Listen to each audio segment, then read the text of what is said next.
Hello friends, good evening. अभी आप लोगों ने देखा था बसा का मैंने 2 वीडियो इसके पहले बना दिया है। उसमें मैंने बताया था कि बसा क्या है, बसा के कितने पार्ट होते हैं। बसा का वर्गीकरण देखा था और हमने लिपिड का वर्गीकरण देखा था। लिपिड के वर्गीकरण के अंतर्गत ही हमने कोलेस्ट्रॉल को समझा था। आज हम लोग पढ़ेंगे। इसके पहले हमने बसा के कार्य को भी देखा था फ्रेंड्स। बसा के कार्य आप जान ही रहे हैं, मैंने इसके पहले पढ़ा दिया था कि बसा के कार्य क्या होते हैं। ठीक है, अब हम लोग देखेंगे बसा की कमी के प्रभाव। जिस तरह आपने देखा कि बसा ऊर्जा प्रदान करता है, बसा के कार्य को देखा, तो बसा के कार्य में आप लोगों ने बहुत कुछ देखा था। आज कमी अगर देखेंगे तो जाहिर सी बात है फ्रेंड्स, जो बसा के कार्य होंगे, अब वो कार्य बसा की अनुपस्थिति में तो नहीं होंगे, सही बात है। अब जो बसा की अनुपस्थिति में कार्य नहीं होंगे तो उनके कारण कई सारी बीमारियां हो जाएंगी ना फ्रेंड्स। अभी हम लोग देख रहे हैं कि बसा की कमी के प्रभाव, इसके बाद हम लोग देखेंगे कि बसा की अधिकता के प्रभाव। दोनों के मतलब अगर बसा की कमी हो गई या किसी भी न्यूट्रिएंट की कमी हो गई तो उसके साइड इफेक्ट हमको देखने को मिलेंगे। अधिकता हो जाएगी तब भी दिक्कत है, कमी हो जाएगी तब भी दिक्कत है। इसीलिए कहा जाता है कि हमें बैलेंस डाइट लेना चाहिए। ठीक है फ्रेंड्स, आज हम लोग देखेंगे कि बसा की कमी क्या है। ठीक है, बसा की कमी के प्रभाव मैंने अभी हेडिंग डाला है, आप देख पा रहे होंगे, सामान्य वृद्धि रुक जाना। ठीक है फ्रेंड्स, आप देख पा रहे हैं कि जब बसा की कमी होगी तो सामान्य वृद्धि रुक जाएगा। सामान्य वृद्धि कैसे रुक जाएगा? क्यों? क्योंकि बसीय अम्ल की जब कमी होगी तो अमीनो एसिड की भी कमी हो जाएगी। ठीक है, अब बसीय अम्ल की कमी होगी तो अमीनो एसिड की कमी हो जाएगी। और आप लोग जानते हैं फ्रेंड्स कि जब अमीनो एसिड हमारे शरीर में नहीं रहेगा तो वृद्धि विकास सही रूप से नहीं हो पाएगा, सामान्य वृद्धि विकास भी नहीं हो पाएगा। ठीक है, तो अभी देखिए फ्रेंड, मैंने ब्लैक बोर्ड व्हाइट बोर्ड पे लिखा हुआ है कि लिनोलिक संतानोत्पत्ति एवं धात्री माँ के दुग्ध उत्पादन के लिए आवश्यक है। आपको मैंने बताया था फ्रेंड्स कि जो संतृप्त बसा था उसके 3 पार्ट थे, लिनोलिक, लिनोलेनिक और एराकिडोनिक। जैसा कि अभी इस पर लिखा हुआ है लिनोलिक संतानोत्पत्ति और धात्री माँ के दुग्ध उत्पादन के लिए आवश्यक है, उसी तरह मैंने पिछले वीडियो में आपको समझाया था फ्रेंड्स कि जो लिनोलेनिक है वो स्किन के लिए आवश्यक है। अगर हमको स्किन प्रॉब्लम हो जाती है तो लिनोलेनिक आवश्यक बसीय अम्ल हमारे डाइट में शामिल किया जाता है। ठीक है फ्रेंड्स, अगला देखेंगे त्वचा का रूखी सूखी एवं खुरदरी चमकहीन हो जाना। फ्रेंड्स, मैंने पिछले वीडियो में बार बार बताया था कि जैसे कि कुछ लोग बसा अपने डाइट में कम कर देते हैं क्योंकि उनको दुबला होना होता है। अब ऐसी लड़कियों को अगर आप देख पा रहे होंगे जो मोटापे की शिकार है और अपने डाइट से बसा को स्किप कर देती हैं, ठीक है, तो उनकी स्किन कहीं ना कहीं एकदम सिकुड़ के झुर्रीदार, ठीक है, एज से पहले ही उनके चेहरे पे जो है उम्र का असर दिख जाना। ठीक है, तो इसीलिए बसा का होना आवश्यक है। क्यों? क्योंकि जो ये हमारी स्किन है, इसके नीचे जो डर्मिस परत है वहां से हमेशा ही निरंतर तेल स्रावित होता है। अब ये जो तेल ग्रंथियां हैं ये सीबम का श्रावण अगर नहीं कर पाएंगी तो जाहिर सी बात है फ्रेंड्स कि हमारी त्वचा रूखी सूखी एवं खुरदरी हो जाएगी। ठीक है फ्रेंड्स, क्यों? क्योंकि ये जो स्किन हमारी साइन कर रही है ये किसकी वजह से साइन कर रही है? फैट की वजह से फ्रेंड्स, ये स्किन फैट की वजह से साइन कर रही है। जो हमारे 6 कंपोनेंट होते हैं, मैंने बताया था जो हमारे भोजन में 6 कंपोनेंट होते हैं, जिसको पहले क्या बताया था? कार्बोहाइड्रेट, प्रोटीन और फैट, विटामिन और मिनरल और वाटर, ये सारे ही हमारे भोजन में अति आवश्यक है। ये 6 कंपोनेंट जितने हैं, अब इसमें से अगर किसी की भी कमी या अधिकता होगी तो हम फ्रेंड्स रोगों के शिकार हो जाएंगे। ठीक है, अगर इसमें से किसी की भी कमी या अधिकता होगी तो हमारे स्वास्थ्य के लिए अच्छा नहीं होगा। इसीलिए हमको बार बार कहा जाता है कि हमें बैलेंस डाइट ही लेना चाहिए। अब देखिए फ्रेंड्स, जब ये कमी हो जाएगी तो पहला वृद्धि रुक जाएगा। क्यों?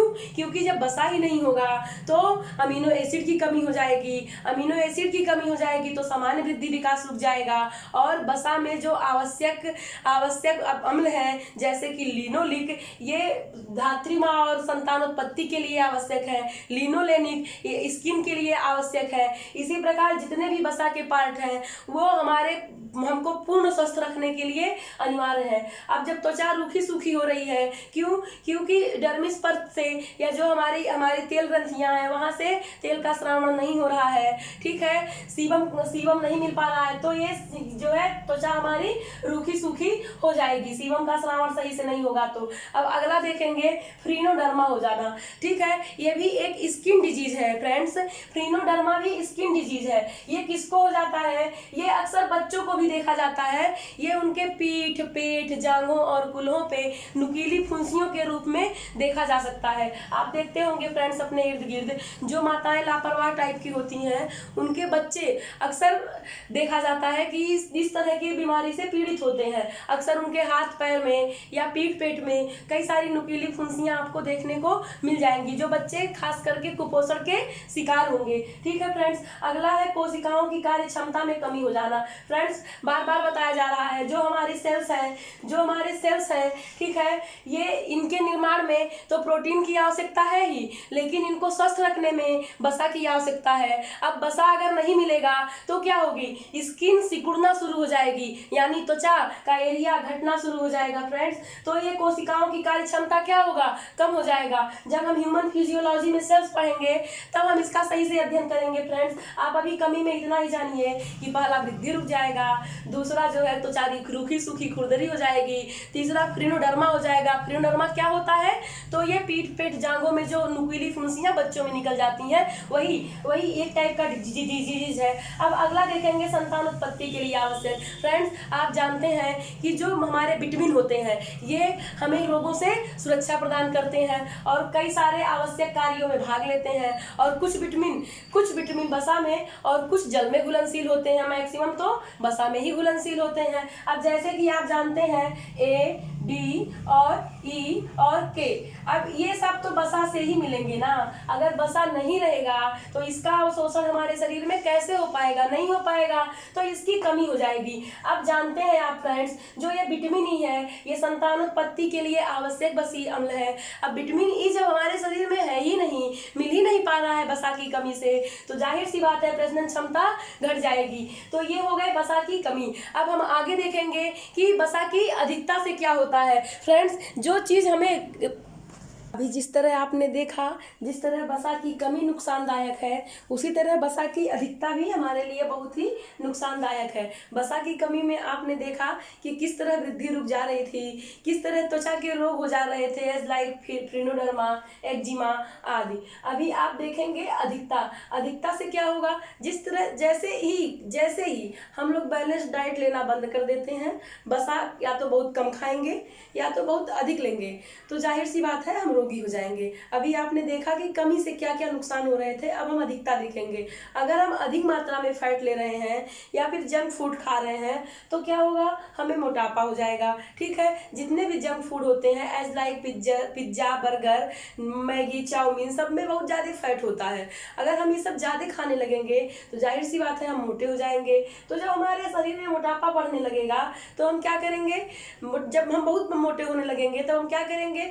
वसा को अपने शरीर से, अपने भोजन से बाहर करने लगेंगे। अब जब वसा बाहर करने लगेंगे तो वसा की कमी हो जाएगी। अब जब वसा की कमी हो जा रही है तो जो विटामिन है, जो वसा में घुलनशील है, जो हमें मिलने चाहिए, वो नहीं मिल पा रहे हैं, तो भी हम रोगी हो जाएंगे। इसीलिए ना ही वसा की अधिकता होने पाए, ना ही वसा की कमी होने पाए, हमें इस तरह से डाइट लेना चाहिए। चलिए फ्रेंड्स हम लोग देखते हैं कि वसा की अधिकता से क्या क्या डिजीज हो जाते हैं। पहला जो एक सबसे मोस्ट है ये मोटापा, जिसे हम ओबेसिटी कहते हैं। ओबेसिटी वसा और कार्बोहाइड्रेट की अधिकता से हो जाता है। फ्रेंड्स जब हम मोटे होने लगते हैं तो हमें इस कंडीशन में अपने भोजन में प्रोटीन की मात्रा बढ़ा देनी चाहिए, वसा और कार्बोहाइड्रेट दोनों की मात्रा को कम कर देना चाहिए। क्योंकि जब हम अधिक फैट ले रहे होते हैं तो हमारे जो ये वसीय उत्तक है, ठीक है, ये एडिपोज तंतु है, ये मोटे होने लगते हैं। जितने भी हमारे बॉडी पार्ट के कोमल तंतु है, इस पे वसा की एक मोटी परत जमने लगती है और त्वचा के नीचे जैसे कि हृदय, फेफड़े, गुर्दे, यकृत में वसा की मोटी परत जम जाती है। अब ये मोटी परत जब जम जाएगी तो ये सब अपना कार्य कैसे कर पाएंगे? नहीं कर पाएंगे, या कर भी पाएंगे तो कम मात्रा में कर पाएंगे। ठीक है फ्रेंड्स, अब ये जब मोटापे की वजह से हमारे कुछ पार्ट कार्य नहीं कर पा रहे हैं, एज लाइक गुर्दे, यकृत या फिर फेफड़े या हृदय ही, तो ये सब क्या करते हैं, ये कुछ निरुपयोगी पदार्थ को बाहर करते रहते हैं। हम जो भी फूड लेते हैं या हमारे शरीर में जितना भी पाचन और अवशोषण होता है फ्रेंड्स, जितना भी हमारे शरीर में जो भी क्रियाकलाप होगा उससे कुछ ना कुछ टॉक्सिन बनेंगे और वो वर्ज्य पदार्थ बाहर निकलेगा ही शरीर से। और जब हम मोटे हो जाएंगे, हमारे बॉडी पार्ट जितने भी हैं उस पर एक मोटी वसा की परत लग जाएगी, तो ये अंग अपना कार्य सही ढंग से नहीं कर पाएंगे और वसा की मोटी परत जम जाएगी। तो फ्रेंड्स, हम जाहिर सी बात है उच्च रक्तचाप, डायबिटीज और कई सारी बीमारियों से ग्रसित हो जाएंगे। आपको पता ही है कि मोटापा अपने आप में खुद ही एक बीमारी है। जो मोटे व्यक्ति होते हैं उनको चलने फिरने, दौड़ने या सीढ़ियां चढ़ने में भी दिक्कत होती है। थोड़ा सा ही दौड़ने लगेंगे तो हाँफने लग जाएंगे। मोटापा अपने आप में स्वयं बीमारी है, लेकिन ये कई सारी बीमारियों की जड़ भी है। अगर ये सारे पार्ट जो भी हमारे बॉडी पार्ट है, जैसे कि गुर्दे, फेफड़े, यकृत, ये सारे बॉडी पार्ट काम नहीं कर पा रहे हैं तो हम निश्चय ही रोगी हो जाएंगे। अगला है हृदय संबंधी रोग। फ्रेंड्स, जब हम वसा की अधिकता कर देंगे अपने भोजन में, तो हमने आपको बताया था कि वसा की जब अधिकता हो जाएगी फ्रेंड्स, तो हमें कोलेस्ट्रॉल की भी अधिकता हो जाएगी। कोलेस्ट्रॉल कहाँ से आया था? अभी हमने आपको उस दिन बताया था, जो स्टेरॉयड होता है उसमें अल्बोस्ट्रॉल और कोलेस्ट्रॉल मिल रहा था। कोलेस्ट्रॉल हमारे शरीर में होना आवश्यक है, लेकिन सिर्फ इतना 120 से 160 mg प्रति 100 ml कोलेस्ट्रॉल। अगर ये अधिक हो गया तो कोलेस्ट्रॉल की जब अधिकता हो जाती है तो एक रोग हो जाता है जिसको हम कहते हैं एथेरोस्क्लेरोसिस। ठीक है फ्रेंड्स, अब कोलेस्ट्रॉल मान लीजिए हमारे शरीर में अधिक हो गया तो ये क्या करेगा, इस तरह मान लीजिए कोई धमनी है, अब यहाँ कोलेस्ट्रॉल इस तरह अधिक हो गया तो अगर मान लीजिए इधर से कहीं से ब्लड आ रहा है तो ये अपना प्रेशर बनाएगा, रक्तदाब अधिक हो जाएगा। ये कोलेस्ट्रॉल की अधिकता से ये जो रक्तदाब अधिक हो रहा है, ये जो प्रेशर बढ़ रहा है, इसको हम कहते हैं थ्रोम्बोसिस। फ्रेंड्स, हृदय संबंधी रोग तभी होगा जब हमारे हृदय ठीक से काम नहीं कर पाएंगे। ठीक है फ्रेंड्स, तो रक्त में जब कोलेस्ट्रॉल अधिक होगा तो कोलेस्ट्रॉल से रिलेटेड जितनी भी बीमारियां होंगी ये हमको हो जाएंगी। अब फ्रेंड्स, जब हमारे शरीर में ढंग से ब्लड सर्कुलेशन नहीं हो पा रहा है, कोलेस्ट्रॉल की अधिकता से ये रक्तदाब बढ़ गया है। ठीक है फ्रेंड्स, धमनियों में ब्लड सर्कुलेशन ठीक से नहीं हो पा रहा है, हम कई सारे रोगों से शिकार हो जा रहे हैं, तो हमें हार्ट डिजीज हो ही जाएगा, स्वाभाविक है। अगला देखेंगे फ्रेंड्स, मधुमेह हो जाना। अगर हम ज़्यादा खा रहे हैं या हमारे शरीर में फैट और कार्बोहाइड्रेट की अधिकता है, तो हमने आपको कार्बोहाइड्रेट वाले चैप्टर में बताया था, हम जो भी फूड ले रहे हैं उसका सबसे सरल इकाई ग्लूकोज में टूट के हमारे शरीर में डाइजेस्ट होगा। अब ये ग्लूकोज कैसे बनता है, तो मैंने बताया था कि ये ग्लूकोज जो है, ये जो हमारे ग्लूकोज है इसके ये ग्लाइकोजन में चेंज हो जाता है। जितने भी ग्लूकोज है वो तो हमने बताया था जब कार्बोहाइड्रेट हम पढ़े थे कि वो 3 पार्ट होते हैं। पहले पॉलीसैकेराइड में टूट रहा था, फिर मोनोसैकेराइड, फिर डाइसैकेराइड में टूट रहा था, फिर मोनोसैकेराइड में टूट रहा था। मोनोसैकेराइड्स में भी कई पार्ट थे जिसमें सबसे छोटी इकाई ग्लूकोज थी। हमें ग्लूकोज की आवश्यकता एनर्जी के लिए होती ही है। ठीक है फ्रेंड्स, और ये ग्लूकोज जब हमारे शरीर में अधिक हो जाते हैं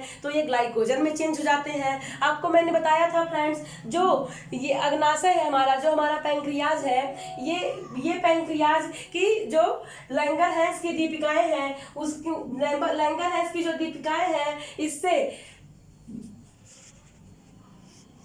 फ्रेंड्स हमने बताया कि जो लैंगरहैंस की दीपिकाएं हैं, इससे इंसुलिन नामक हार्मोन स्रावित होता है। ये इंसुलिन नामक हार्मोन जो है ये इसकी वजह से ग्लूकोज ग्लाइकोजन में चेंज हो रहा था। फ्रेंड्स, मैंने कार्बोहाइड्रेट वाले चैप्टर में बताया था, ये ग्लूकोज चेंज हो रहा था किसमें, ग्लाइकोजन में। अब ये ग्लाइकोजन में तो चेंज हो गया फ्रेंड्स, ये लेकिन ग्लाइकोजन जम किस में रहा था, यकृत और मांसपेशियों में जम रहा था। ये यकृत और मांसपेशियों में इकट्ठा हो गया, लेकिन इसकी भी एक सीमित मात्रा में ही इकट्ठा हो सकता है, बहुत ज्यादा ये इकट्ठा नहीं हो सकता है। अब ये ग्लाइकोजन हमारे मांसपेशियों में, हमारे यकृत यकृत में इकट्ठा हो गया, लेकिन अब वहाँ भी जगह नहीं है और हम खाए जा रहे हैं, तो ये पैंक्रियाज पे अपना दबाव बढ़ाया जा रहा है। अब हर चीज की एक कैपेसिटी होती है। अब इंसुलिन कितना श्रावण होगा, अगर इस पे प्रेशर बढ़ता ही जाएगा तो इंसुलिन की मात्रा, इंसुलिन श्रावण की मात्रा अपने आप क्या है, घट जाएगी। क्यों? क्योंकि अग्नाशय पर अत्यधिक बोझ बढ़ जाएगा। अब जब अग्नाशय पे अत्यधिक बोझ बढ़ गया, इंसुलिन की मात्रा का श्रावण कम हो गया, तो हमें मधुमेह हो ही जाएगा। क्यों? क्योंकि ये ग्लूकोज हमारे रक्त में और भी ज्यादा मिल जाएगा। अब जितना ग्लूकोज हमारे ब्लड में होना चाहिए उससे ज्यादा हो गया, और इसका श्रावण अब मूत्र के द्वारा भी होने लग जा रहा है, जिसको हम डायबिटीज की कंडीशन कहते हैं। अब देखिए फ्रेंड्स, गुर्दे भी प्रभावित हो रहे हैं, जब हम ज्यादा फैट ले रहे हैं। अभी इसके पहले मैंने बताया था, ये जो हम ज्यादा फैट लेते हैं तो ये हमारे बसीय तंतुओं यानी एडिपोज टिश्यूज में जाके ये मोटी परत जमा लेते हैं। अब मान लीजिए गुर्दा है, गुर्दे के आसपास खूब मोटी सी परत जम जाए तो गुर्दा, आप जानते हैं, ये उत्सर्जन का कार्य करता है, तो ये अपना कार्य नहीं कर पाएगा। और जो हमारे शरीर में निरुपयोगी पदार्थ है, जब हमारे शरीर में पाचन अवशोषण होता है तो कुछ निरुपयोगी पदार्थ तो निकलते ही हैं। अब गुर्दा जब अपना काम नहीं कर पा रहा है तो निरुपयोगी पदार्थ क्या होंगे, ये बाहर नहीं निकलेंगे। निरुपयोगी पदार्थ जैसे टॉक्सिन हो गया, यूरिया हो गया, यूरिक अम्ल हो गया, अमोनिया हो गया, ये सब जब ढंग से बाहर नहीं निकलेंगे तो ये क्या होगा, हमारे ब्लड में मिलेंगे। अब जब ये निरुपयोगी पदार्थ ब्लड में मिल रहे हैं तो ब्लड को क्या करेंगे, ये अशुद्ध कर देंगे। अब जब ब्लड अशुद्ध हो गया तो कई सारे रोग हो जाएंगे। ठीक है फ्रेंड्स, तो आप जैसे कि देख पा रहे हैं कि जब वसा की अधिकता हुई तो मोटापा हो गया, मोटापा खुद ही एक रोग है। उसके बाद हृदय संबंधी रोग हो गया। हृदय संबंधी रोग होने कब होता है, जब कोलेस्ट्रॉल की अधिकता हो जाती है। और फिर मधुमेह भी हो गया।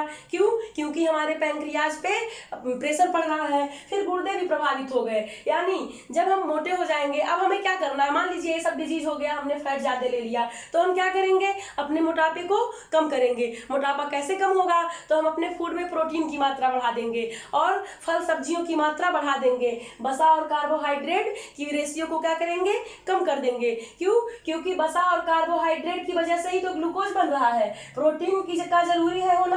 क्यों? क्योंकि उससे जो है हमको एनर्जी मिलनी है। और हम जब अधिक मात्रा में फल सब्जियां लेते हैं, कई तरह के कई रंग बिरंगे फल लेते हैं, तो हम कई सारी बीमारियों से मुक्त रहते हैं। फ्रेंड्स, अगर वसा की अधिकता हो गई है तो हमें अपने मोटापे के पे कंट्रोल करना है। ठीक है फ्रेंड्स, तो आपने देखा कि जिस तरह वसा की कमी हानि पहुंचा रही थी, उसी तरह वसा की अधिकता भी हमारे लिए हानिकारक होती है। ठीक है फ्रेंड्स,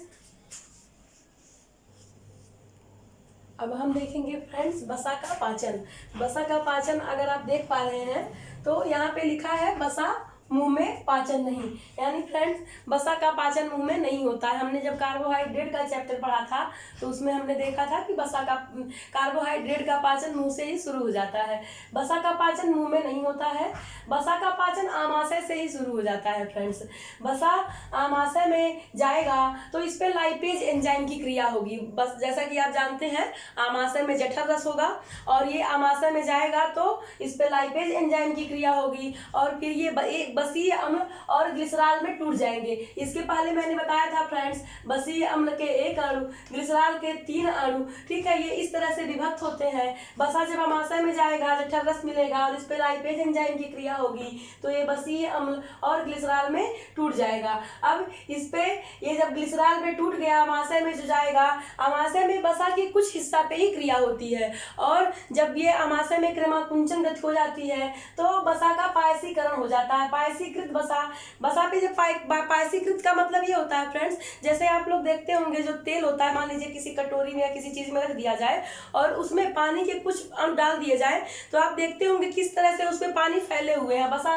किस तरह, इसका मतलब ये है कि वसा के छोटे छोटे कणों में या अत्यंत सूक्ष्म कणों में टूट जाना। पायसीकरण का मतलब यही हुआ कि वसा का छोटे छोटे कणों में टूट जाना। ठीक है फ्रेंड्स, वसा जब आमाशय में गया, यहाँ पे क्रमानुकुंचन गति हुई और फिर वसा क्या हुआ, वसा का पायसीकरण हो गया। ठीक है फ्रेंड्स, इसके बाद वसा जाएगा पक्वाशय में। पक्वाशय में पक्वाशय की आंतग्रिंथ से मिलेगा, यानी इंटेस्टाइनल वाल से मिलेगा कोलेसिस्टोकाइनिन हार्मोन और ये कोलेसिस्टोकाइनिन हार्मोन रक्त परिसंचरण की क्रिया के द्वारा पित्ताशय में पहुंचेगा और पित्ताशय में पित्त रस की क्रिया होगी। अब जब पित्ताशय अग्नाशय में पित्त रस की क्रिया हो गई, फिर वसा का पायसीकरण हो गया, अब ये अग्नाशय में पहुंचेगा जहां इसको अग्नाशयिक रस मिलेगा। ठीक है फ्रेंड्स, अग्नाशयिक रस, जब अग्नाशय में अग्नाशयिक रस मिलेगा तो फिर वसा का जब पायसीकरण हो जाएगा, ठीक है, फिर लाइपेज एंजाइम की इस पे क्रिया हो जाएगी, तो ये वसा के सबसे छोटे जिसे ट्राइग्लिसराइड कहते हैं में विभक्त हो जाएगा। ठीक है, ट्राइग्लिसराइड जब से शांत में पहुंचेगा यानी इलियम में पहुंचेगा, तो इलियम में जब ये पहुंचेगा तो इस पे स्टेप्सिन या कह सकते हैं लाइपेज एंजाइम, जिसे स्टेप्सिन या एपीस्टेप्सिन कहते हैं, स्टेप्सिन एंजाइम की क्रिया होगी छोटी आंत के अंतिम भाग में, जिसमें बसीय अम्ल व ग्लिसरॉल में विभक्त हो जाएगा। यहाँ पे वसा का पूर्णतः पाचन हो जाता है, पूर्णतः अवशोषण हो जाता है। आपको मैंने फ्रेंड्स बताया था जब वसा का प्रकार बताया था LDL, HDL, VLDL और ट्राइग्लिसराइड। ट्राइग्लिसराइड में ही लास्ट में वसा जो है टूट जाएगा, फिर ट्राइग्लिसराइड पे ये स्टेप्सिन एंजाइम की क्रिया होगी, जिसमें वसा का अंततः पाचन हो जाएगा। ठीक है फ्रेंड्स, अब हम लोग पढ़ेंगे वसा का अवशोषण एक जटिल प्रक्रिया है। यह प्रोटीन कार्बोहाइड्रेट से भी अधिक जटिल प्रक्रिया है वसा का अवशोषण। वसा के पाचन के बाद जो वसीय कण तथा वसीय अम्ल बचते हैं वह पित्त, लवण तथा पानी के साथ मिलकर एक घुलनशील पदार्थ बनाते हैं। आपको पता है कि वसा घुलनशील पदार्थ होता है क्योंकि यह कार्बनिक यौगिक होता है, लेकिन जब मैंने बताया था कि वसा घुलनशील पदार्थ है क्योंकि यह कार्बनिक यौगिक है, इसमें कार्बन, हाइड्रोजन, ऑक्सीजन के अणु पाए जाते हैं। ठीक है, और यह जो है कार्बनिक तत्वों जैसे कि ईथर, पेट्रोलियम आदि में यह घुलनशील हो जाता है। यह क्या है, वसा पाचन के बाद जो वसीय कण एवं वसीय अम्ल बचते हैं वह पित्त, लवण तथा पानी के साथ मिलकर एक घुलनशील पदार्थ बनाते हैं जिसे माइसेल्स कहते हैं। ठीक है, जब यह पित्त, लवण और पानी के साथ मिलेंगे तो घुलनशील पदार्थ बनाएंगे जिसे हम माइसेल्स कहते हैं। वसा पाचन के बाद एक वसीय कण तथा वसीय अम्ल में विभक्त होगा और ये वसीय कण, वसीय अम्ल प्लस पित्त, लवण प्लस पानी बराबर माइसेल्स। देखिए फ्रेंड, वसीय कण फिर पित्त, लवण फिर पानी, ये तीनों जब मिलेंगे तो ये माइसेल्स बन जाएगा। माइसेल्स आंत की भीतरी परत की कोशिकाओं में पहुंचते हैं। यहाँ मोनोग्लिसराइड तथा वसीय अम्ल आंत की आंतरिक परत की कोशिकाओं द्वारा आत्मसात कर लिए जाते हैं। पित्त, लवण बाहर रहकर माइसेल्स में बदलते रहते हैं। फ्रेंड्स, पित्त, लवण जो है ये हमेशा ही माइसेल्स में बदलते रहते हैं वसा के साथ, और पानी और वसा के साथ मिलकर के ये हमेशा ही माइसेल्स में बदलते रहते हैं। वसीय अम्ल मोनोग्लिसराइड तथा ये ग्लिसरॉल, वसीय अम्ल मोनोग्लिसराइड तथा ग्लिसरॉल आंत की छोटी आंत की श्लेष्मिक झिल्ली में ये वसीय अम्ल मोनोग्लिसराइड तथा ग्लिसरॉल छोटी आंत की श्लेष्मिक झिल्ली में ट्राइग्लिसराइड का निर्माण करते हैं, और ये ट्राइग्लिसराइड काइलोमाइक्रान तथा लिपोप्रोटीन में परिवर्तित हो जाते हैं। आपने देखा कि ये वसा अवशोषण की प्रक्रिया, तो सबसे पहले ये जटिल प्रक्रिया है। ठीक है, पाचन के बाद यह वसीय कण तथा वसीय अम्ल में बचते हैं, फिर पित्त, लवण तथा पानी के साथ जब यह घुलेंगे तो यह माइसेल्स का निर्माण करेंगे। माइसेल्स क्या होता है, वसा पाचन के बाद वसीय कण तथा वसीय अम्ल, पित्त, लवण प्लस पानी, ये तीनों जब मिलेगा तो ये माइसेल्स कण हो जाएंगे। माइसेल्स कण आंत की भीतरी परत की कोशिकाओं में पहुंचते हैं। यहाँ मोनोग्लिसराइड तथा वसीय अम्ल आंत की आंतरिक परत की कोशिकाओं द्वारा आत्मसात कर लिए जाते हैं, और पित्त, लवण पानी के साथ मिलकर के हमेशा ही माइसेल्स में बदलते रहेंगे। ठीक है, वसीय अम्ल मोनोग्लिसराइड तथा ग्लिसरॉल छोटी आंत की श्लेष्मिक झिल्ली में ट्राइग्लिसराइड का निर्माण करेंगे। ये तीनों जब मिलेंगे तो ट्राइग्लिसराइड का निर्माण होगा। फिर ट्राइग्लिसराइड काइलोमाइक्रान तथा लिपोप्रोटीन में परिवर्तित हो जाते हैं। ठीक है फ्रेंड्स, और उसके बाद ये ट्राइग्लिसराइड जब ये एल्ब्यूमिन प्रोटीन के द्वारा, ये जो ग्लिसरॉल सिरा होती है, ये जो एल्ब्यूमिन प्रोटीन के द्वारा ट्राइग्लिसराइड जो है पृष्ठ सिरा जिसे पोर्टल वैन कहते हैं यकृत में पहुंच जाता है तथा वसीय अम्ल के रक्त प्रोटीन एल्बुमिन के साथ मिलकर पृष्ठ सिरा में यकृत में पहुंचता है। ठीक है, अब हम पढ़ेंगे वसा का चयापचय। वसा का चयापचय फ्रेंड्स